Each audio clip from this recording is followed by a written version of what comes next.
I would like to talk about one thing. It is not only corporate. It is about every company where people are working.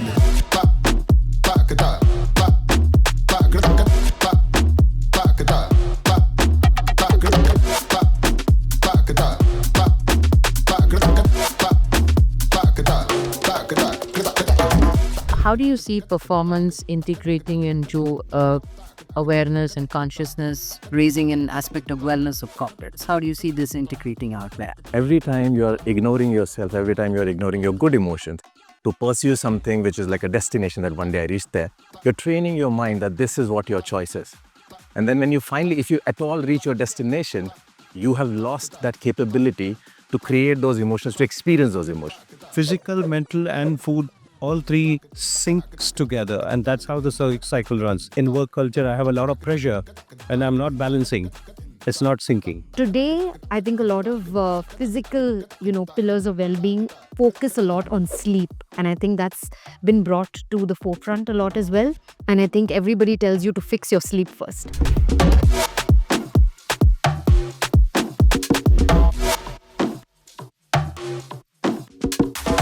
Good morning, everyone. I welcome you all today to the RoundTable Conference hosted by BrandStory.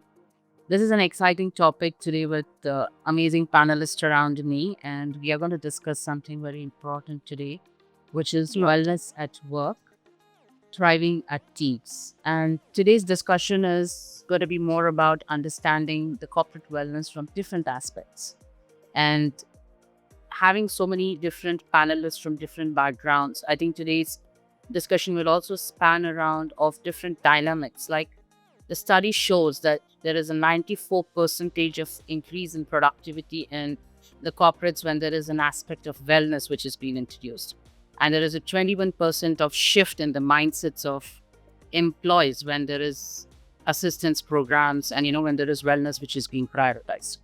But taking out all these statistics away, if we can focus today the element of human in our discussion and bring in the dimension of how as humans, the wellness at different aspects, from an aspect of physical wellness, the energy wellness, the emotional wellness, and the mental wellness, all of these when presented into the aspect of work, into the aspect of life, and how these have interdependency and, as an integration across different areas of our life would be a standpoint which I would welcome all of our panelists to bring in today.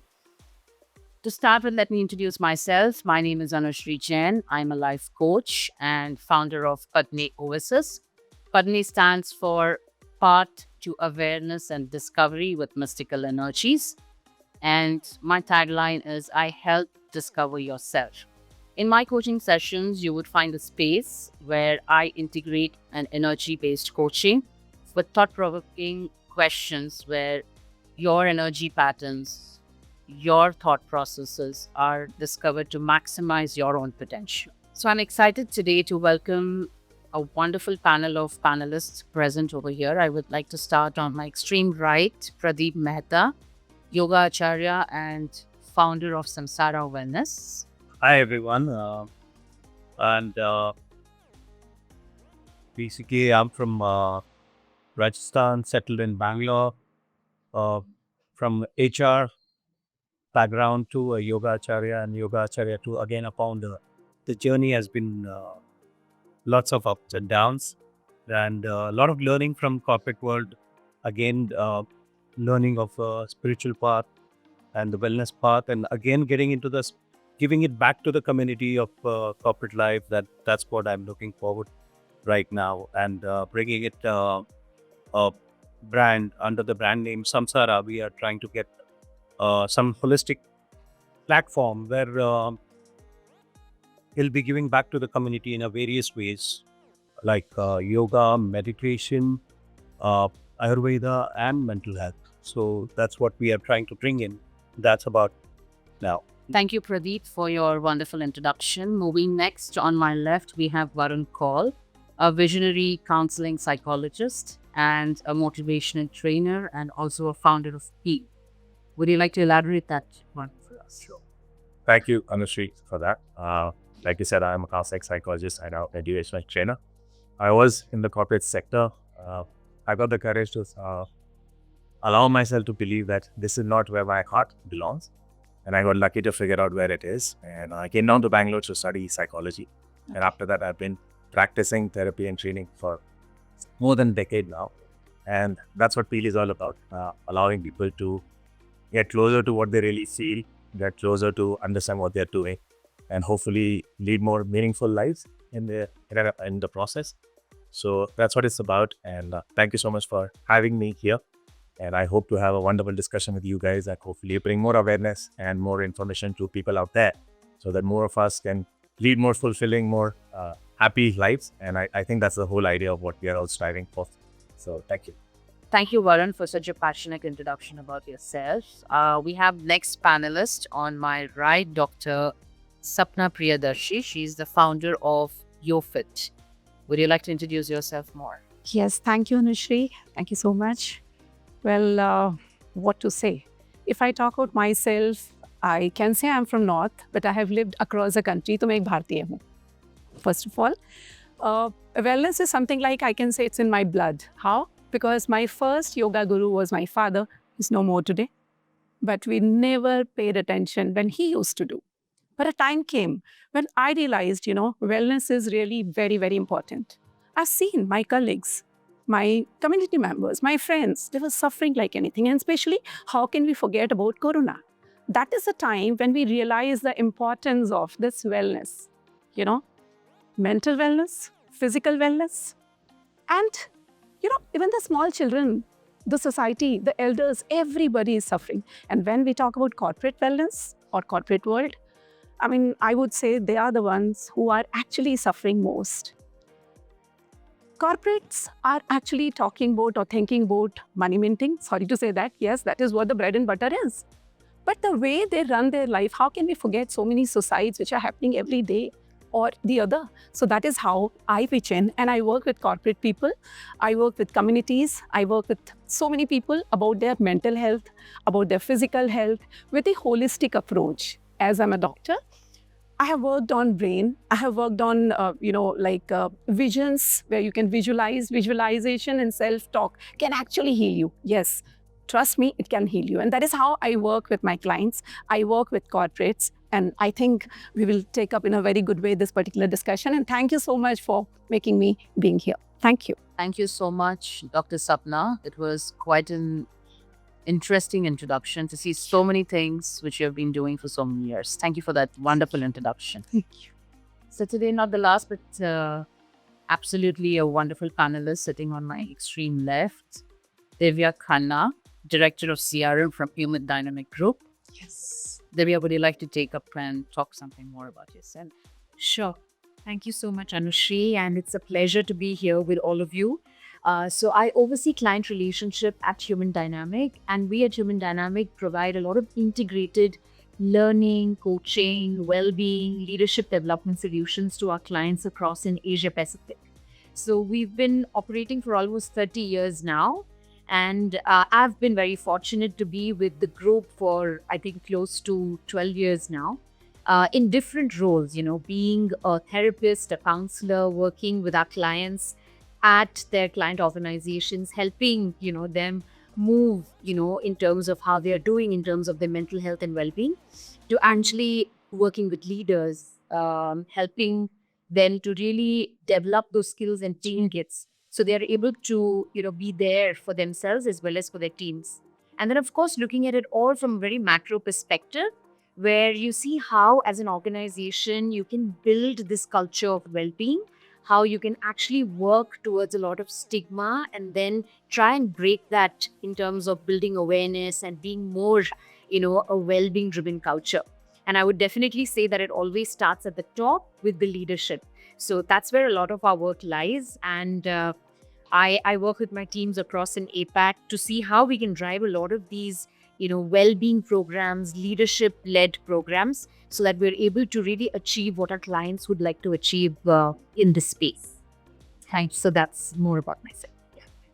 Thank you, Divya. And I think you really bring in a very interesting dimension in our today's discussion from an aspect of working and collaborating with corporates. So looking forward to a wonderful discussion. Thank you. Thank you. Likewise. I think that was a wonderful introduction from all the panelists, and let's get more deeper into today's discussion. So, Pradeep, starting with you, the word samsara, wellness, right? What comes into my context of understanding is samsara means continuous flow. How does this philosophy of continuous flow of energy really integrates with your understanding into corporate wellness? How are you trying to integrate this in samsara wellness? First, firstly, it starts with me basically, where my career, if you see, like from HR to Yogacharya to founder. So that is again a cycle. The life cycle again, similar way. The samsara also works. It's a cycle.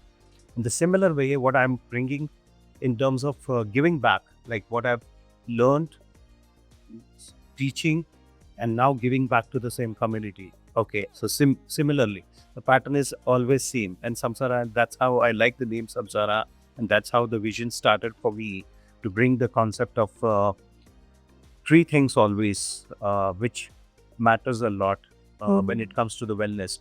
One is your physical aspect of the body, one is food, and third is your mental aspect. True. Okay, so physical, mental, and food, all three syncs together, and that's how the cycle runs. Because if you say somebody says that, okay, I'm doing yoga, but I'm not eating the right food, or if I have work culture, I have a lot of pressure, and I'm not balancing it. It's not syncing. Okay, so to sync all three together, that's how for me samsara as a concept was brought into my on the paper, and that's how I started getting onto the building up something for the wellness in terms of yoga, meditation, Ayurveda, and mental health, bringing all the concepts together. And that's how I built it up, Samsara as a brand. And that's what I'm looking forward to give it back to the community of corporates, especially the corporates, because coming back from background of HR, I know how things work. Sure. As a individual person, how much of pressure you handle, what kind of meetings, what kind of schedules you have. And that's what I learned a lot from my 9 years of experience in HR, and bringing back same when I was learning yoga, I was understanding where I missed a lot of things. So I'm a chain smoker. If you see, like 60 cigarettes a day. Yet, No. that's an important question. And again, 8 mugs of black coffee every day in the corporate. So from there, if you see as an employee, I can vision now what all mistakes I have done. Wonderful. And that's where the things get changed now. As a yoga teacher, what is the things I missed out, what I was making mistakes every day in a day-to-day life, where people sitting in the offices where they make a lot of mistakes, I know what they will do the mistake. Sitting on a chair, right postures, not drinking enough water because of the AC is on. Again, they have to get up again and again, moving around. Then from the cold, automatically going outside in the heat, smoking up again, having a coffee or a tea. These things I've learned a lot. And this is what my vision is, to bring everything in one plate for the person, to make him understand what is right, what is wrong. They know that.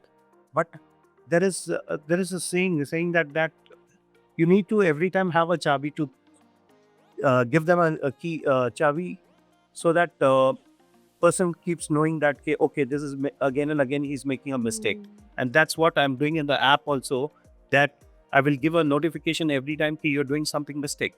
Okay, so this is how you need to have. And that's what it's all about, working on that, so that I can give it back to the community, what I've learned in so many years of my life. Thank you. Thanks, Pradeep. I think a continuous flow of energy, like what is samsara, they're also trying to awaken that consciousness of people, bringing that awareness. And Exactly. thank you so much for sharing your personal story with us and bringing this space and elevating it. So, Varun, knowing that you have been working on PEAL, and I think it's something very closer to your heart, right? How do you see performance integrating into awareness and consciousness, raising an aspect of wellness and performance? How do you see this? Let me share a wishful desire first. I wish there was a great sync in that. And I would like to believe that naturally it is meant to be like that your performance should be in sync with how you feel more good about your life. But unfortunately, that's not the popular notion. And we often don't recognize, like, instead of moving towards a journey model, all of us are pursuing a destination model. Like, once I reach here, then I'll experience a holistic set of emotions and I'll feel good about it. The right time. We also carry an idea that I'll look back and really rejoice on what I've created for myself. What we fail to understand, something that I took quite a few years to even understand, is that every time you're ignoring yourself, every time you're ignoring your good emotion to pursue something which is like a destination that one day I reach there, you're training your mind that this is what your choice is. And then when you finally, if you at all reach your destination, you have lost that capability to create those emotions, to experience those emotions. So many of us, in fact, many of my clients, when they reach, if at all they reach a successful point, they are not enjoying their success as much as the world thinks that they're enjoying. And many people tell them, hey, you reach here, you must be so happy. And they are mostly like, yeah, am I supposed to be happy? Like, I'm not feeling it. And the gap is that every day your mind is listening to you, your heart is listening to you. So there's an unsaid and unrealistic notion that unless you are in a beautiful, luxurious space, you can't enjoy good emotions. Whereas I help a lot of people understand that even if you're doing 1 minute of what you think one day should be 24 hours of your life or a major part of life, do that 1 minute, do that 15 seconds, do that 10 minutes, whatever you can manage, because your brain will allow you to then magnify when you have more time. But the intention needs to be backed by an action, which needs to happen regular. And we are doing the opposite of that. We are really backing our intention of, I don't want stress, but all the actions that towards stressful, a collection of stress, responding to stress, like how Pradeep beautifully mentioned that to manage my stressful work, I would engage into unhealthy habits like smoking a lot, drinking coffee a lot, not taking water. And then one day feel that once I join the gym, my mind will shift and I start working out every day. I start healthy food and there will be no reaction. And that's it. That's impossible. That's not going to happen. So PEAL tries to help more and more people become more aware of that, bring in the smallest level of change. And the beauty of human existence is that we forget that we are also unique, that our action could be as unique as we are. So it has to be like what works for you will not work for someone else, but something will work for you. And when you work in a setup that intention is trying to find creativity about what do I do about this, you can get support, you get help, and then you find the right kind of guidance, and then you start bringing about that change. And all of us can all reach a point that we are not only striving for success, we are not only trying to be productive and pushing ourselves, but we are also enjoying the process. Right. And I believe that's very, very important for us to do as a human race. And with people like these panelists, I think more and more people are spreading the right kind of knowledge, inspiring the right kind of things in the people, and hopefully more and more people will respond to that and we'll reach a better place as a communities. Very good. Thank you. Thank you to actually, bring out those great points on emotions, right? And how our mind really works based on our emotions, and how our thoughts really trail our emotions, and how that leads to certain actions. So moving on, Dr. Sapna, I would like to, take your aspect on your holistic approach, and what is your take on thoughts? What is your take on this entire journey of emotions, thoughts, and actions, and how do you really integrate the philosophy of them, and how do you see corporate should really welcome these aspects into wellness? Okay. Well, Anushree, the moment you say emotions, I mean, the word itself, because she is into energy and she will understand the power of words. The moment she said emotions, emotions are coming out. I would like to share a small story here, about my journey, which I have very clearly mentioned in my book, Never Visit a Doctor, How to Stay Fit and Healthy Forever. And unfortunately, I was writing this book when Corona was heading. I really didn't know ki ab aane wala, it's really going to come. But I was writing it and then I held my book for 2 years. And finally in 2020, I said, I think, let me, wherein every second house, every person was rushing to doctors. Right?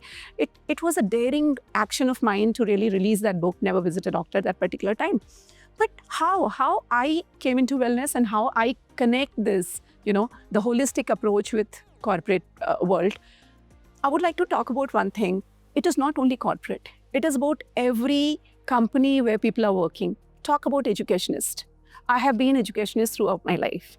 More than 20 years I have spent in this line. More than 1 lakh students I have trained. My students are, somebody is in London, somebody is in US, and they all are working good. I'm really very proud to say that. But the point here is that doing so much of a work in a company, in a college, in a in a corporate. I've worked in the corporate culture also. A lot of other places where the companies are in a different mode altogether. But the kind of, as Pradeep also mentioned, the kind of pressure you go through with a smile, plastic smile on your face, है ना? No, yes sir, all good, yes. But somewhere at the background, you're crying, And if it comes to women, I'm sorry, I always say women to women. I'm not partial here, but let me talk about it.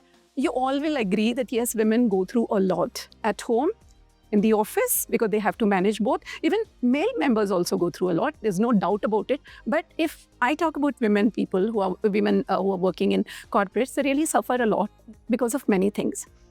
Then marriage. Lucky, Pradeep, then marriage, yeah.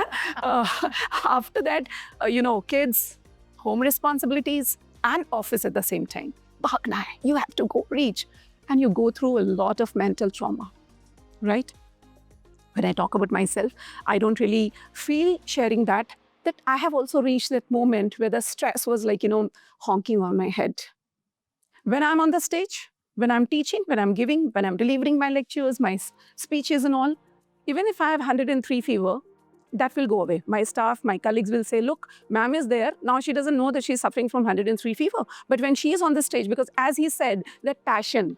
So teaching and training was my passion.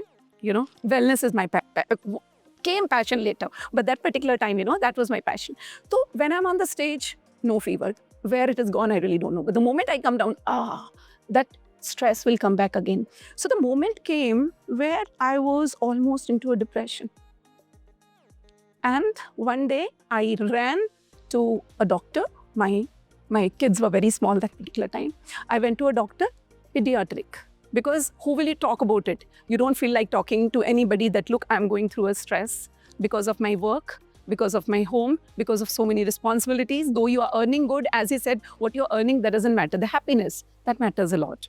So I went there, I cried a lot. I told, please help me. She said, Sapna, so many people have come out of it.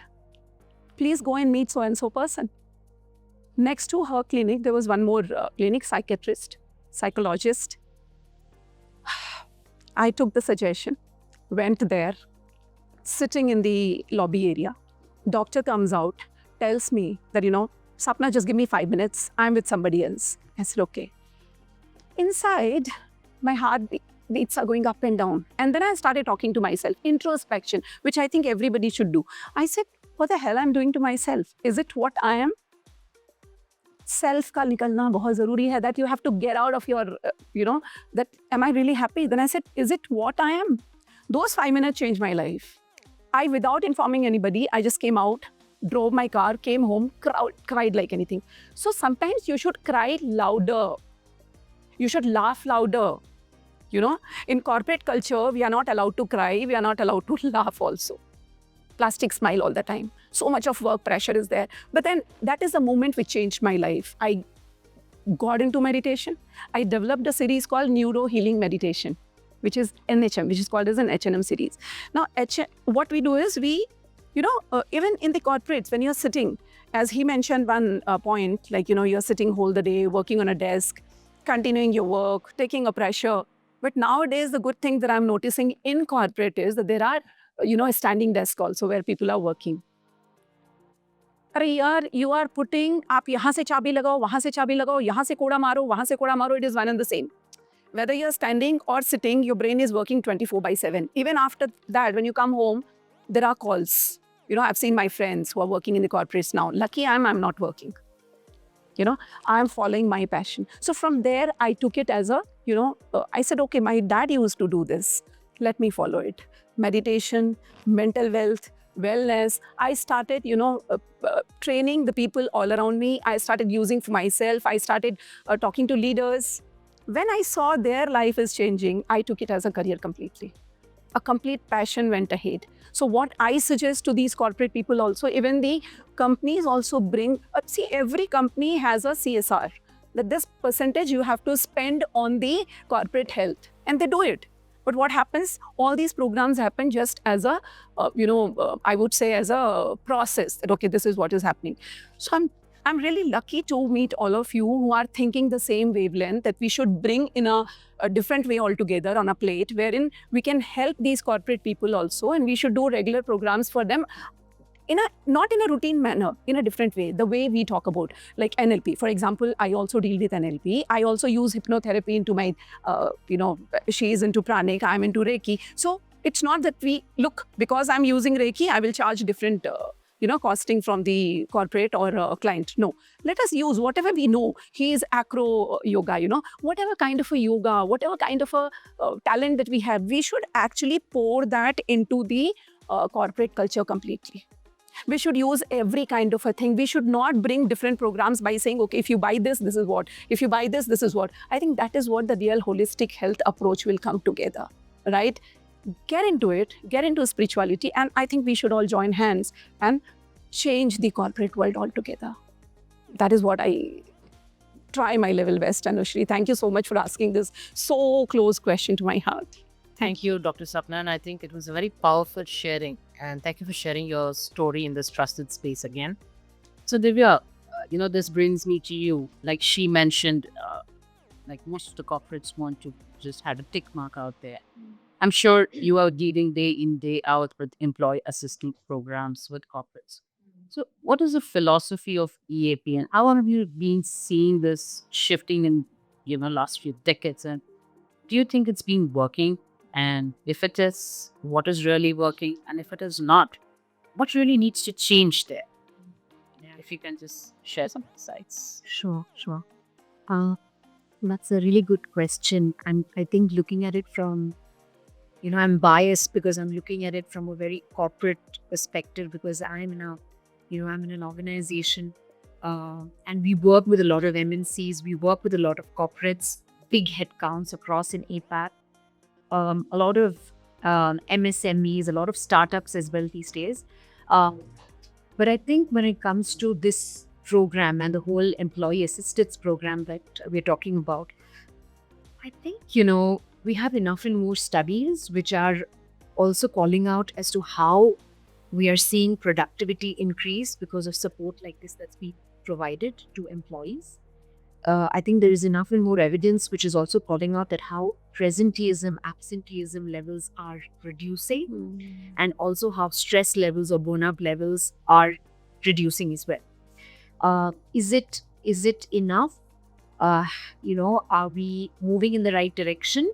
Is something we can definitely calibrate about. We see how we can keep making these programs a lot more effective, so that it reaches all pockets of employees. It's not just restricted to only some groups.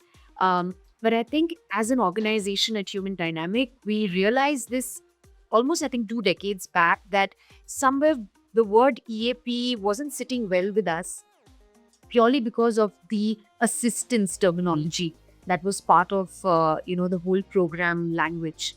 And that became a little restrictive in nature for a lot of our clients, employers and employees as well, that you reach out for support only when you're hitting rock bottom, when you're really feeling down in the dumps, when things are really not going well for you, which is okay because at least you have that space to come forward and speak to someone who is a professional, who's non-judgmental, who's objective, and who's going to really be able to help you navigate this space that you're in.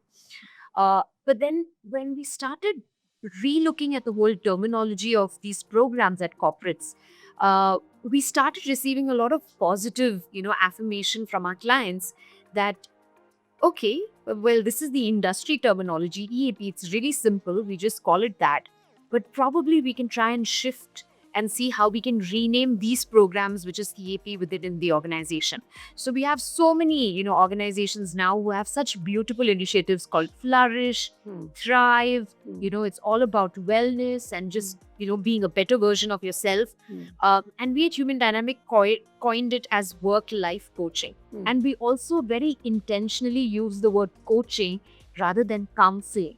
Because again, counseling has that stigma, to some kind of a, restrictive nature to it.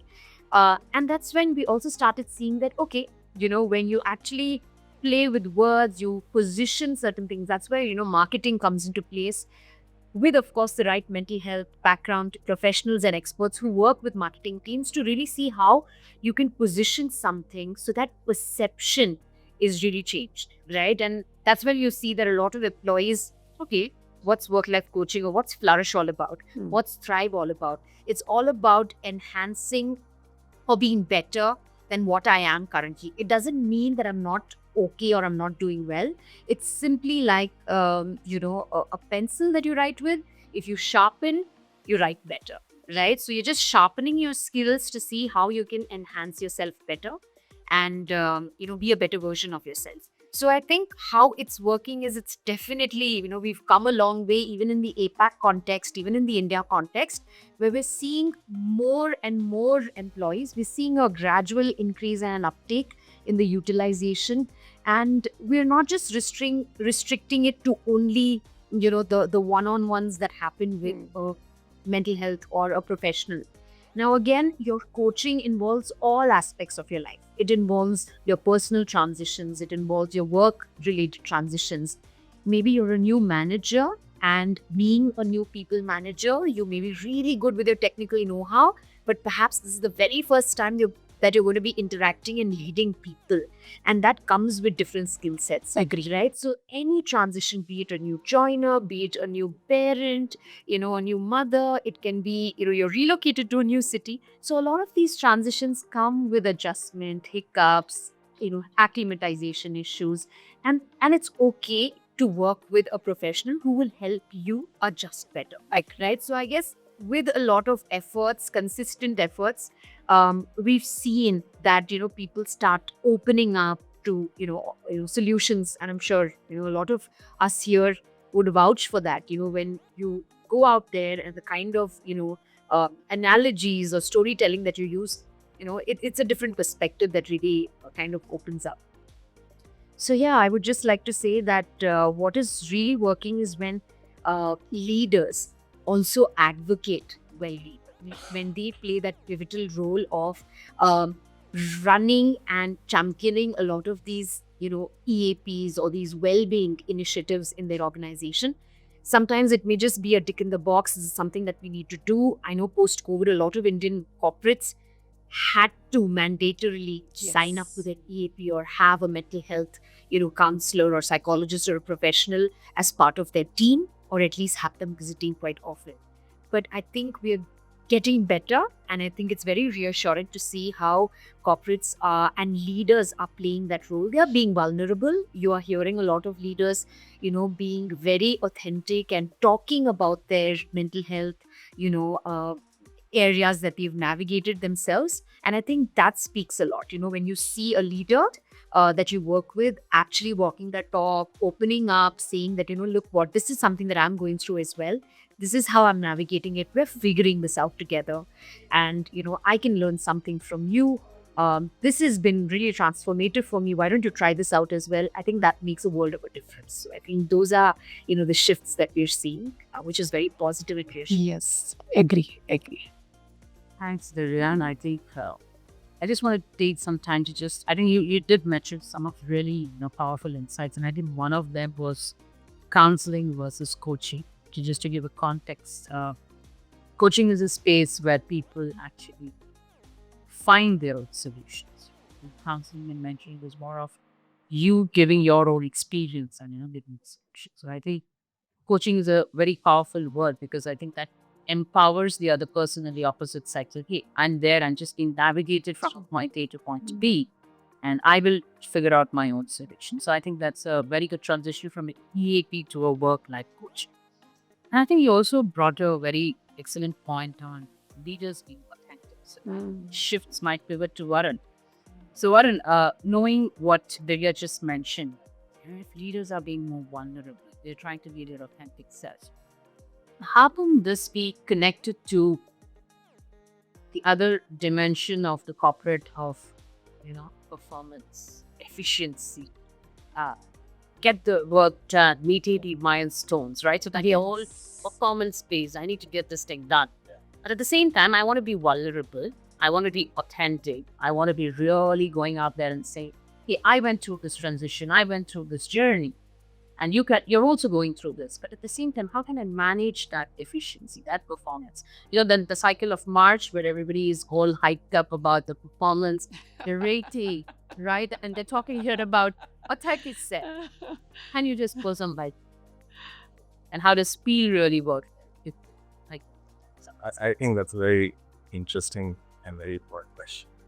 And performance is something that I've often not liked the word itself. Correct. Because unfortunately, performance comes with a lot of pressure. And gradually the pressure builds up and the performance comes down. And like you are asking me, even I wondered that, okay, but what else to do? How else can you function? And my understanding so far is if you bring in purpose instead of performance, then the pressure converts into meaning. And we are all emotional beings, whether we like it or not. And we are driven by purpose, we are driven by meaning. And people often get confused that meaning needs to be something really spiritual in nature, or we need to be striving for salvation or moksha. But the meaning could be as small as that if I work well today, I get to eat my favorite food tonight. And that would drive you the whole day without the stress of it. In fact, you'll be motivated to do that. So, and each one of us can figure out what is meaningful for us, what is my purpose, and that allows us to perform well without the exhaustion that usually comes with it. And for us to become that aware, these kind of processes like coaching, counseling is very, very important because we are also social beings. So this process cannot happen on its own. In any motivation book, you'll see that self-motivation are the hardest. The best, definitely, but the hardest motivation, because even if you reach a point, you can't keep sustaining it. Reinforcing your own idea, no matter what you've learned, eventually your mind will say, are you sure?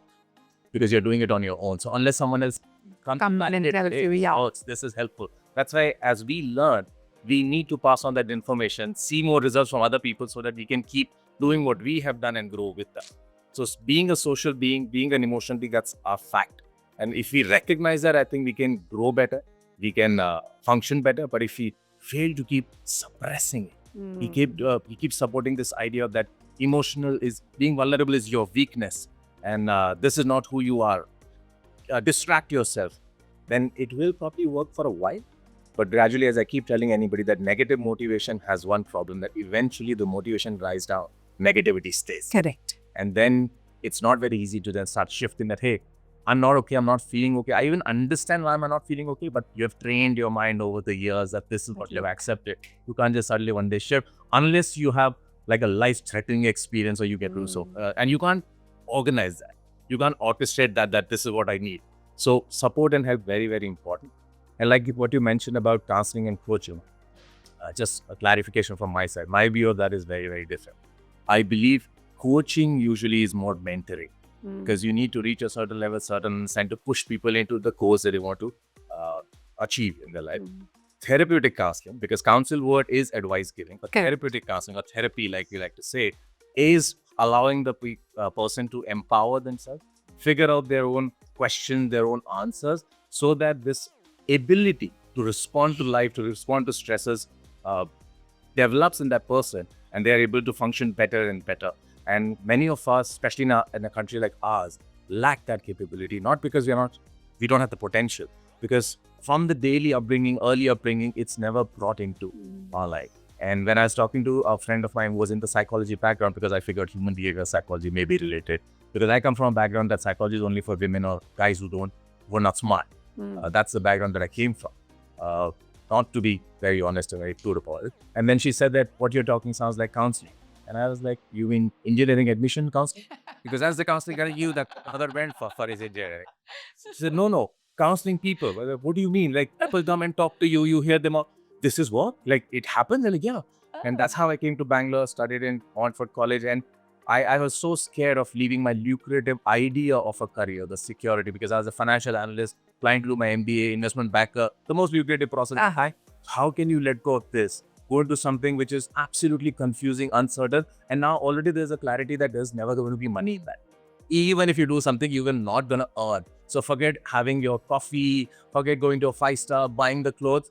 But 1 week into the program, I realized that this is who I am more naturally.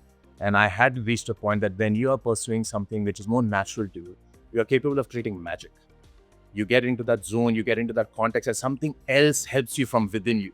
Your heart, your mind starts sinking, and you create something that the other person realizes that, yeah, that makes sense. And I've often had these aha moments, just not for the client, even for me. Like both of us have been like, wow, that makes sense. And even I go like, yeah, that does make sense. So 1 week into the program, and I'm like, this is who I am. So I don't know what my career will be.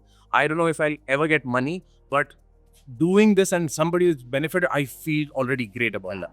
So I'd come in for a diploma program, shifted to my MSc, did 2 years of that. After that, struggled in every element of this field. And today, hopefully reaching a more decent point where I have my private practice. I do trainings that I like. I come to shows like this and talk about things like that. And I'm a firm believer of therapy is helpful for everything. Like we're talking about hitting rock bottom. That's an unfortunate tendency that we all develop, that unless you go here, you can't come there. We need to start opening up to an idea that be here.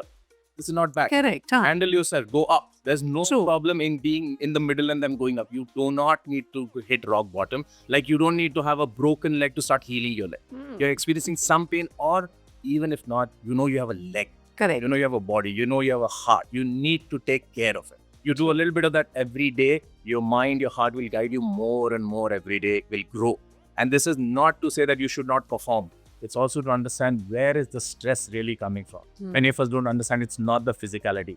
I don't believe most of us are running to office, or it's not the physical side, it's the emotional interpretation that we bring to this. Every time there's a meeting and your boss tells you something, this is not what I deserve. You carry this idea, it stays. You're preparing for a meeting every morning that you are not fully prepared. You don't understand, why am I doing this? If you do not bring an answer to the why, the question grows like a curse, like a black hole inside of you, and it gradually just sucks you in. So these kind of concepts do not come to our conscious awareness unless we are allowing ourselves that space. Because every time I go back to office, everything is reinforced that what you're doing, what everyone else is doing. There's no need to question. And if you are not able to perform, you are the problem. Correct. You are a weakling. You're not doing something right. And then instead of going to more holistic processes, healthy processes, which they are time consuming, you go into shortcuts like, can you give me a pill? Can I take a stronger coffee, which will help me? Or there's a smoke which will guide me better. And gradually, these difficulties pile up and makes it harder when you even start the process of healing yourself or including healthier processes. It's not easier. So I would recommend to everybody that we are all emotional, social beings. Support is our responsibility and our right, and we need to own it up. Whatever support works for you, experience that process regularly, and you'll figure out what appeals to you more. Different people will benefit from different things. Somebody will benefit from coaching, counseling, alternative healing, yoga, anything. You try one model, your holistic process has to grow. So that's what I believe, that performance is beautiful if it's backed by purpose. The purpose will give you meaning. And if you have good meaning attached to what you're doing, you'll keep figuring it out how to do it better because you want to like it, you want to enjoy it. And each one of us has a capacity to uniquely figure out what works for you. And I think that's good enough. We can do that. You're very well said. Great insights, which you really shared, right? I think therapy is something really powerful, which really goes in the past. It really tries to heal the root, right? And I think most of the modalities from a holistic perspective, from healing perspective, is tapping into that energy, which is really blocking that pattern, blocking that program, which we have been carrying for many years and trying to heal that. That brings me to you, Pradeep. Like Varun did mention, whatever happens at a physical level of body is already not that. It's already manifesting at an emotional level. So I'm just going to break it down a little more deeper. So even before it manifests at an emotional level, there is I think we all are aware of it because we are into wellness. We all have an energy body as well, right? And I think it definitely manifests an energy body before it comes to the physical body. So at Samsara, like we were talking before, this round table, that your app is coming in. How will Samsara as an app facilitate people to tap into their areas of physical health, their energy health, their emotional health, and their mental health. So, what are the aspects which you're trying to integrate in the app, and how can they be aware of all these aspects? And are you trying to create this awareness into people? And I think you also mentioned a very beautiful point of having a health buddy in the app, so that they're being accountable somewhere that something is happening to the other person. Would you like to? See, certain things, what I'm planning is people think that in India, the problem majorly is whatever you give in the plate, they accept it. They don't realize how it has been prepared or what has ingredients are there and how it is served to you. That needs a lot of difference. So I was talking to one of my mentor when I was uh, upgrading this app, and he mentions few things to me, and he said, Pradeep, you know that Ayurveda is not approved in outside India.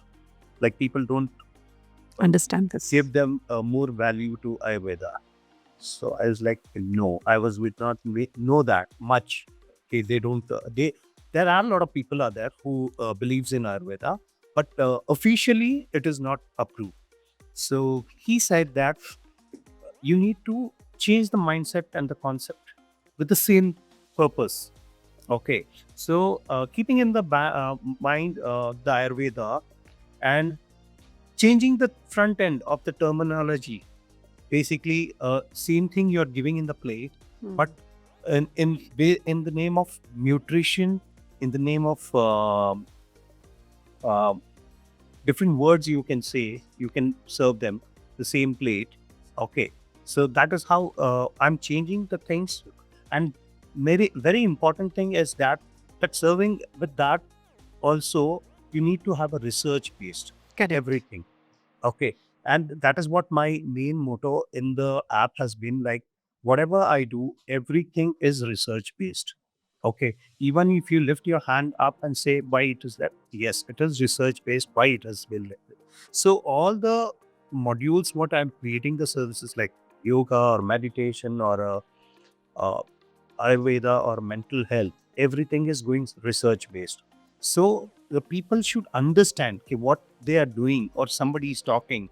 If a doctor is telling you something, or if a coach is telling you something, everything there is a research, and why they are saying, what is the purpose of them that they are telling you this to do it, and why, how it is going on. So we are bringing that aspects in terms of uh, on a daily basis, and to understand how this will work better in terms of individual person. And that what happens is, again, see, a lot of people know a lot of things, and I would say there will be hardly people in India, people say, "Okay, I don't know this." Okay, everybody knows everything, but the problem is that they would not do it. The consistency is not there.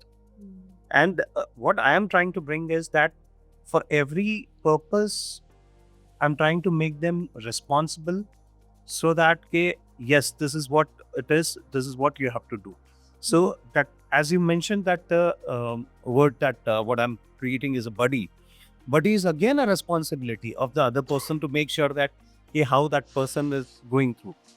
Okay, so as a buddy, what will happen is, if two people are there, they know about each other. Okay, so what their moods are, how their feelings. Um, Today, at some point of time in the office, some conference happened and triggered shoot up. So his VP was highly shooted up that time. So these things, small things, I'm making sure that the opposite person should know, their buddy should know, okay, what is happening, and they also take care. And then this way, what happens is, as a buddy, a term I'm using buddy because lot of people are single also.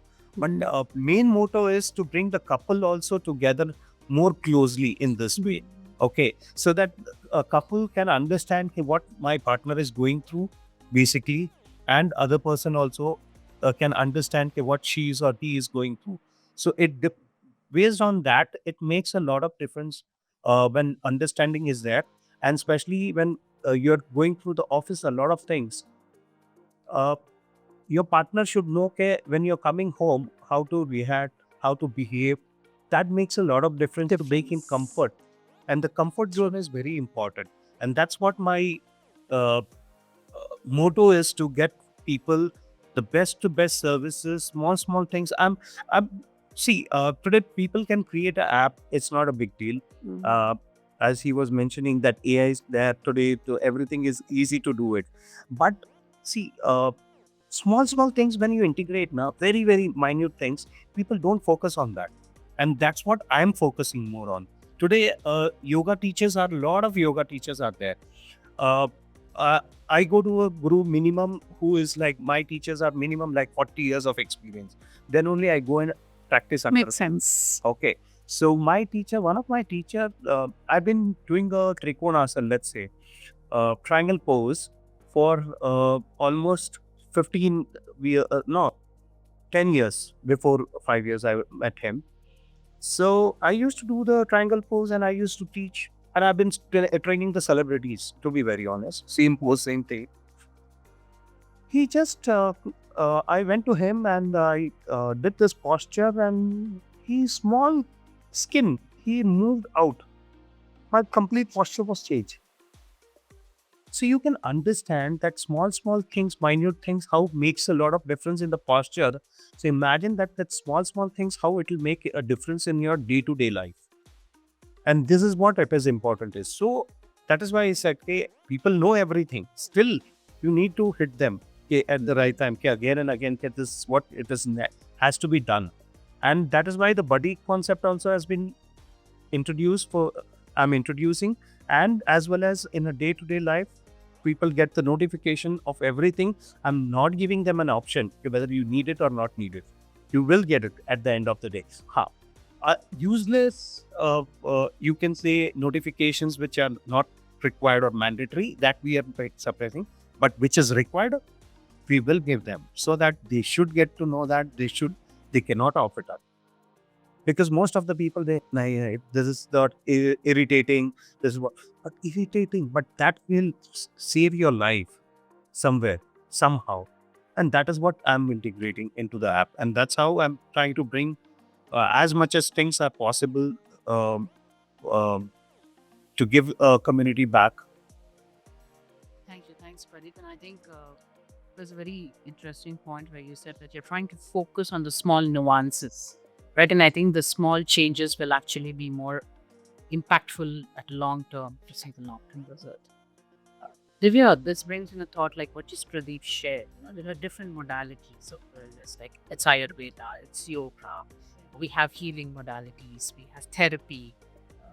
There are a lot of things. When you talk about the work like coaching or the commonly used term, which is employee assistance programs, how does corporate really look at different modalities, and how are they accepting that one thing may not really work for all of their business, right? So there has to be a buffet.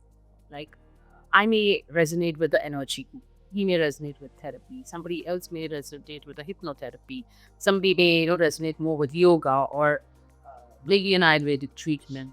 It could be different platter of things available there. But what is the tape of corporate out there? How are they trying to present this to the employees? I think today there are so many options, right, that is available. And I think with a lot of corporates, of course, with the business landscape, unfortunately, when it comes to reducing budgets, wellness takes a hit sometimes, or most of the times. But ironically, it's wellness that really helps with the whole performance, productivity, the conversation that we're having. But again, bringing the conversation back to, what are the kind of options that are available, or the benefits or the suite of offerings that end up being offered to a lot of the employees. It's varied, it's diverse, it's endless. So within the whole work-life coaching program or the EAPs itself, there are different pillars of well-being that get targeted and get supported. So we talk about physical health, and that's been very easy to adopt in a lot of organizations, again, it goes back to society, the way we think. We go to a doctor, it's very normalized. All of that has happened. So fitness programs, your nutrition, kind of counseling, or be it the kind of, options that are available at cafeterias. Many organizations have become very cognizant of what they're putting out there so that their employees are eating well, they're moving better. So that's the physical aspect of it. Today, I think a lot of physical, pillars of well-being focus a lot on sleep. And I think that's been brought to the forefront a lot as well. And I think everybody tells you to fix your sleep first, because unless you are well rested, you are not going to be able to kind of, perform in terms of, how you feel when you wake up the next morning, how focused you're going to be, how you are going to feel at an emotional level, the way you're interacting with family and people around you. So again, a lot of awareness, a lot of conversations around how you can sleep, rest better, recovery, all of those aspects. And again, it's interconnected. But physical, is one of the most important pillars. Another important aspect, of course, which we're all talking about, is the mental health aspect, and that's taken some time. But that's an offering that's, of course, become mainstay in a lot of benefit programs to employees. And the good part is that a lot of these programs are available not just to employees but to their family members as well, right? So you're really encouraged to bring in your family.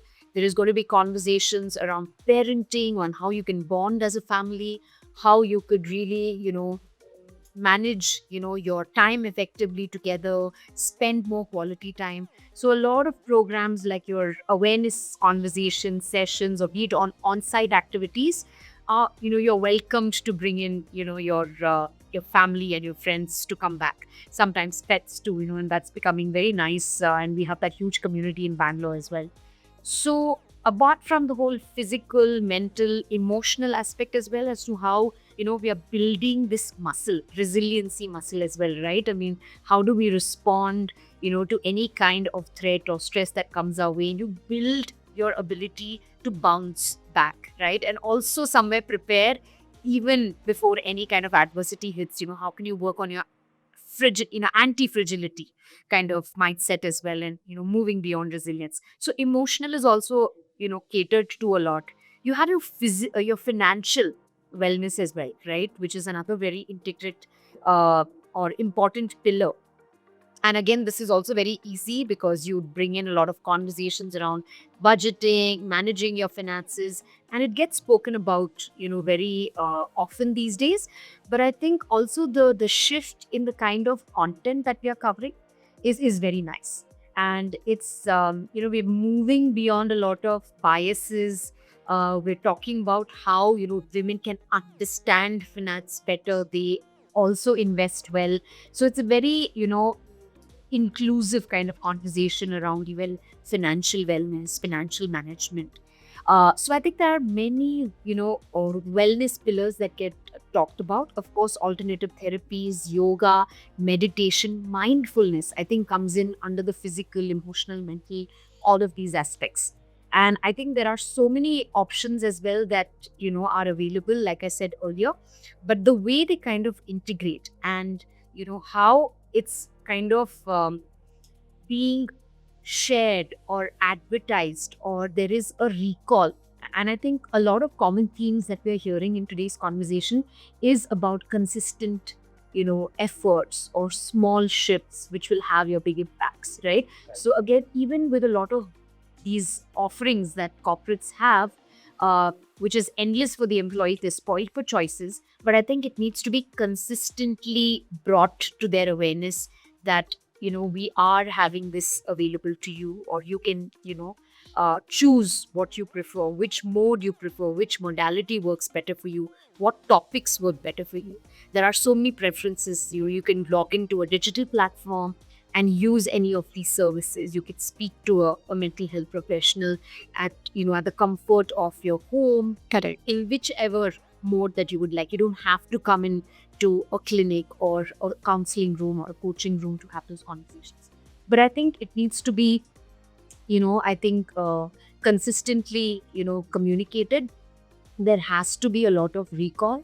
Otherwise, it gets underutilized. So I think there are so many options, and I think we are adding more and more to it, because I think people are also getting bored, and that's how organizations want to stay relevant and attract a lot of talent into their workforce. So yeah, I hope that answered your question. Yes, thanks, Divya. And I think you brought in a very beautiful point that consistency is the key, right? In both aspects. And employees prioritizing their health, and for them to do so, the employer has to also consistently deliver that message out there. We are here for you, and these are the options available for you, and you can go ahead and choose which works best for you. So I think being sustainable is only possible when there is consistency. True.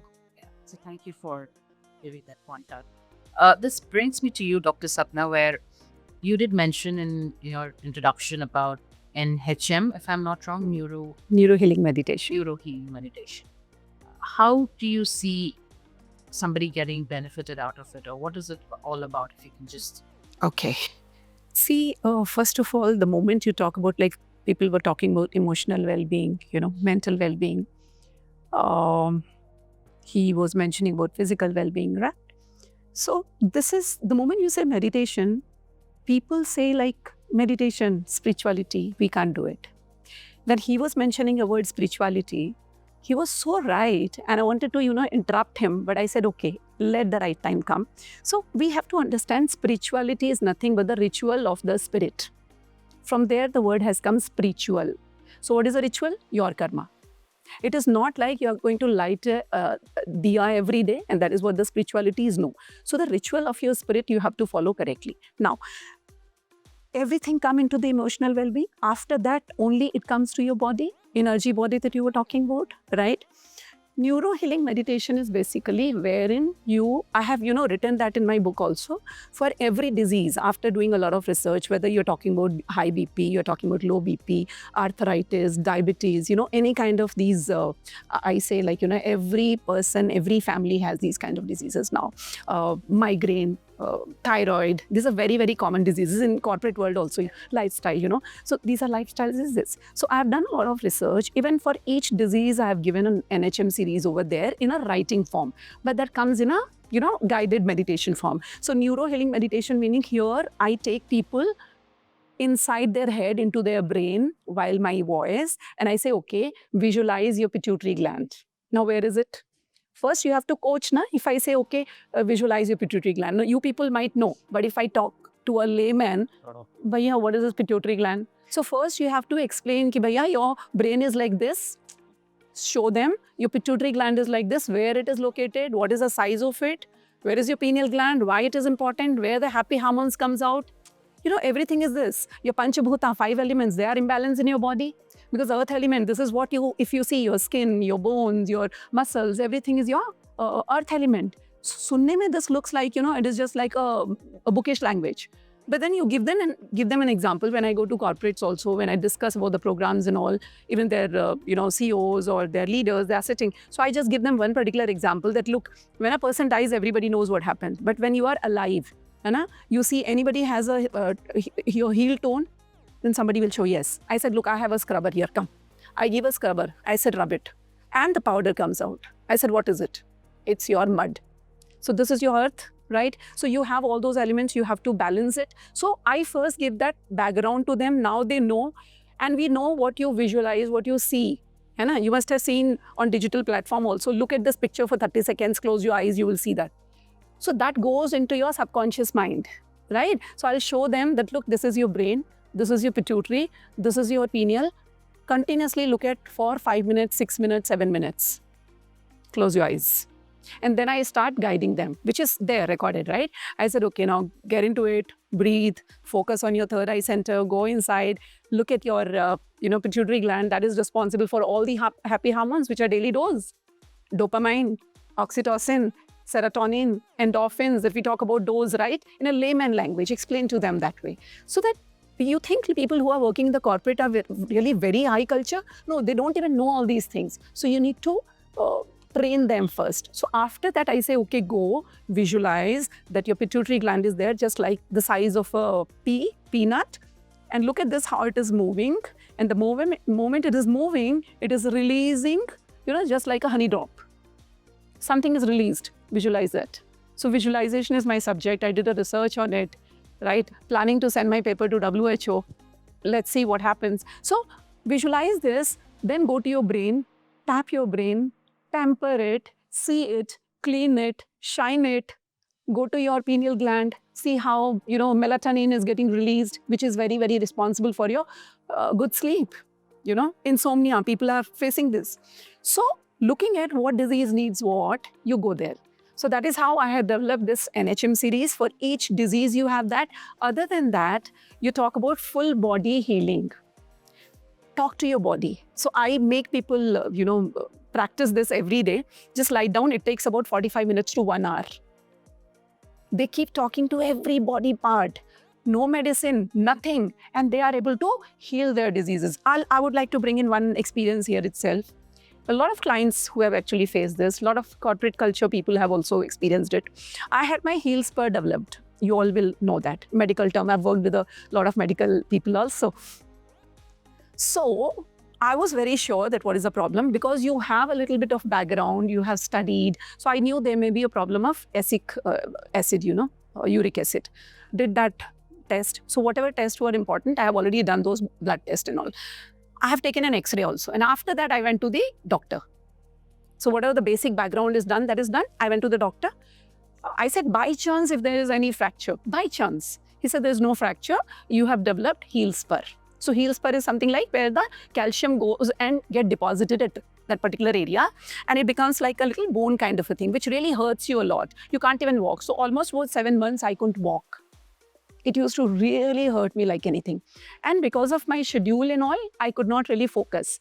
Medicines came, you have to take this medicine, you have to take that medicine. I did not take any medicine. Gave time to myself, started visualizing that particular area, started using EFT, emotional freedom technique, which I use for the corporates also. I started using that, started talking to my body part and started saying it's getting healed. It's getting healed. 1 month and I'm able to walk and run. So any kind of a disease, you're talking about financial well-being, even that also can be done. Manifestation really helps a lot, but it has to come into your brain. So that is how I take my programs to corporate culture, tell them they like also, because see, nobody wants a routine yoga.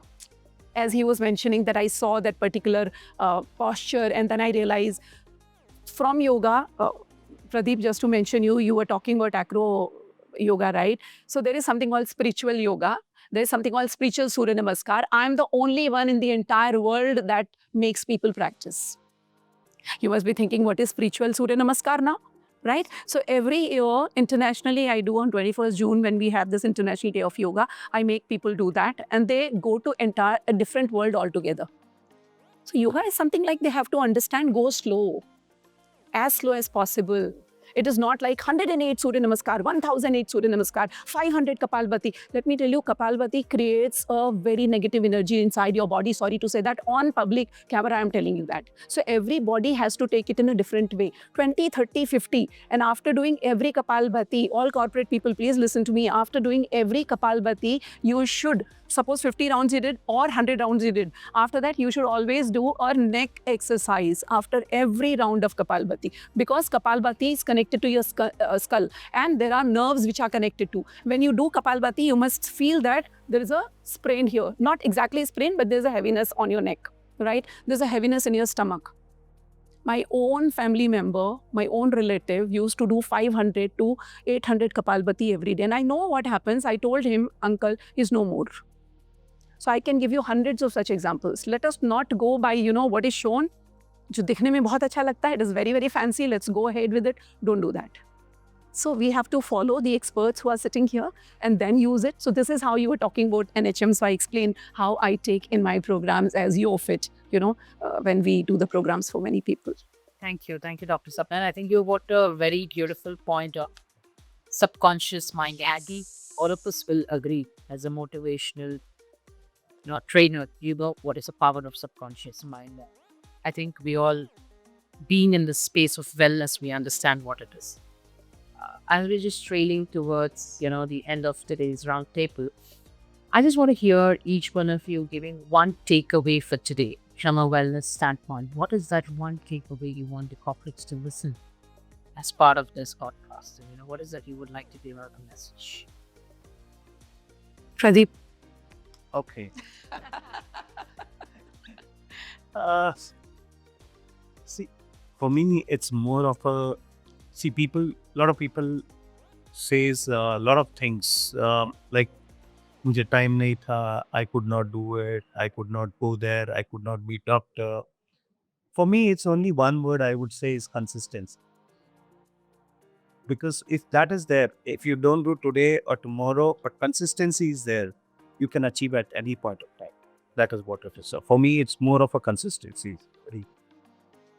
So consistency from both the employer and the employee.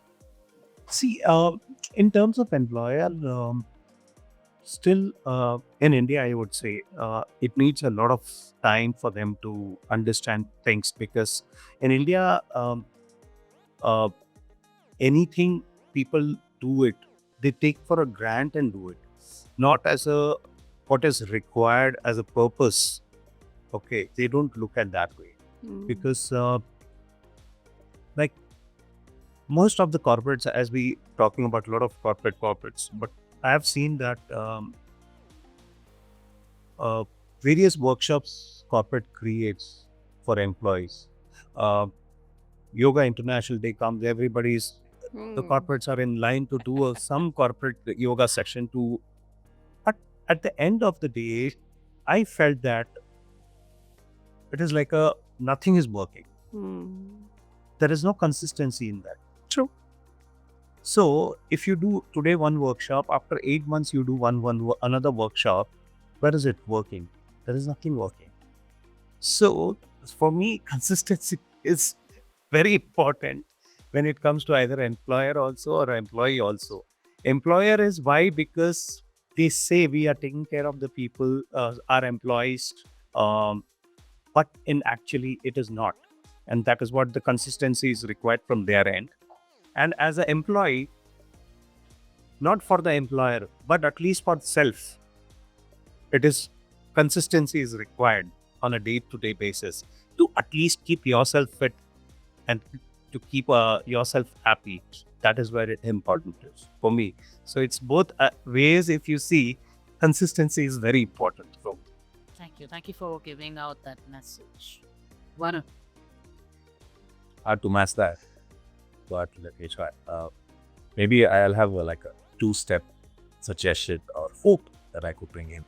One is that right kind of education about these concepts like we're doing right now, the awareness, knowledge sharing, that has to be popularized and accepted. It has to be looked at a macro level. That is that the intention, the culture that you're building, and it also has to be prioritized as a basic thing, not as a luxury. Even now, so many of us, like again, so when we say we go for something of towards your well-being when you have your rock bottom, we're still saying it's a luxury or a final threshold. Then I'll look at it. So that's why I'm asking or hoping for it to change. It needs to come basic. And to bring in a funny element with that, HR was something that was not part of corporates decades ago. Gradually it built up that, hey, your biggest asset are the people involved, and human relation or a human resource person needs to be there. It's still debate. In many places, I know that because of the people I work with, that HR still needs to prove itself that what I do. And that's why many of the workshops are done as a tick box, like I've done that. But HR continues to try to find a space, yet many places they recognize how that's like the foundation that's holding the whole firm together. And that's what needs to happen to mental health at an individual and at a macro level. That's the foundation of what's going to hold it together. Like how she had extended that point that even if you have reached that destination that you're striving for, if you're not regularly trained yourself to continue to pack your intention of being happy, being satisfied and content with that action, when you reach that destination, you are a very different person and not in a good way. So these two elements, that the right kind of knowledge, looking at things from a macro level, making mental health a basic priority is very, very important. And recognizing that corporates, they are the backbone of the economy. That's something that's majority of what the world is pursuing, and that's beautiful. But that power now needs to also come with the responsibility that where are we headed? What kind of culture are we promoting? And even if it means that deprioritizing the performance to a point that you are prioritizing or reprioritizing purpose a bit more, we look at the longer picture, it will help performance only. It is going to support the performance even better and everybody's going to be happier about it. So if we are able to even start in the smallest step possible towards in that direction, I think we are in a good space. Thank you. And I think, can I rephrase that self-care is no more a luxury, but a necessity? Or maybe mental health is no more a luxury. That's actually a necessity.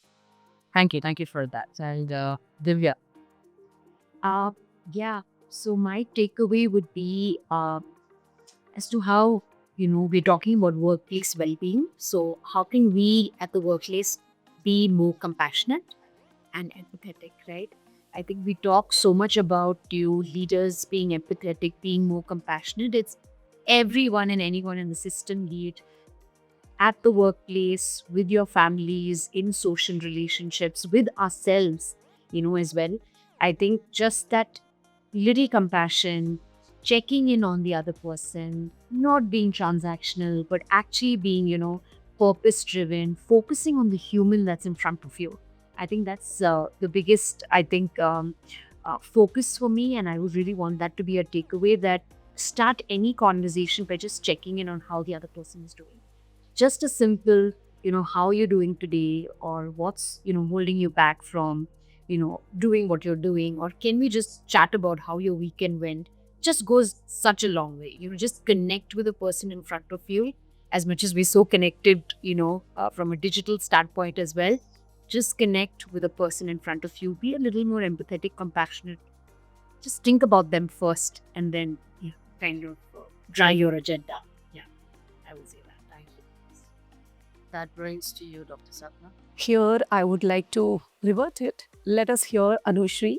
What would you like to talk about it first, and then let it be, Okay, thank you. Thank you for that gesture, Dr. Sapna. So for me, I think the key message for today's roundtable, as I've been hearing a lot of us speaking together, is being consistent in what we do is absolutely necessity. But at the same time, being sustainable of what we are doing is also very critical, right? And I think we can be sustainable if we are aware of who we are as a being, who we are as a person.